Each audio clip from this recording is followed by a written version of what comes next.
the grizzly bear is an icon of the West. Wildlife officials say the Yellowstone population has recovered to the point of no longer needing protection, and there's a chance that would lead to hunts for Yellowstone grizzly. Meet Brutus. Brutus is not a wild grizzly, but he plays one on TV and in the movies. For this production, he demonstrates how so-called nuisance bears might behave. If Brutus were a wild grizzly destroying human property, he would likely be considered dangerous.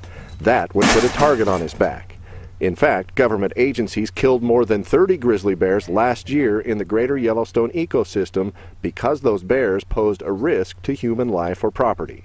Every year bears die, and again, whether it's the government doing the work or a sportsman paying to do it, that'll be the big difference. Greg Lazinski, seen here helping move a trapped wild grizzly for study, is the chairman of Information and Education for the Interagency Grizzly Bear Committee in Yellowstone Country. The National Fish and Wildlife Service is proposing to lift protection of Yellowstone grizzly bears under the Endangered Species Act. Idaho, Montana, and Wyoming are working on proposals to sell grizzly tags to hunters if that happens. Idaho would likely sell 1 or 2 tags at auction to the highest bidder. A grizzly tag might bring $100,000 or more.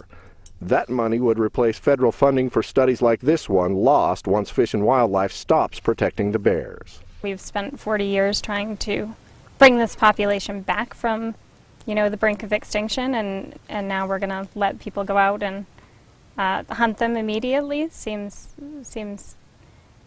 like a step in the wrong direction to us. The Center for Biological Diversity will oppose grizzly hunts. The group is also opposed to removing protection of Yellowstone grizzly bears under the ESA. Wildlife managers understand a battle in court is likely, so they don't expect to issue any grizzly tags in the near future, but under federal instruction they are devising plans for hunting seasons if and when delisting occurs. That would mean if Brutus were a wild bear acclimating to humans, he might very quickly become the trophy of a wealthy hunter. Aside from the trophy aspect, it's more of the ability to be involved in the management of the bear. Bears are just being bears, but it means folks that live here, recreate here, ranch here, are all having to make accommodations for the bear. And so by letting sportsmen harvest the bear, that makes people feel they're part of the management, which is a key to a successful recovery and ongoing management plan. The U.S. Fish and Wildlife Service is expected to make an announcement about potential grizzly delisting within the next few months.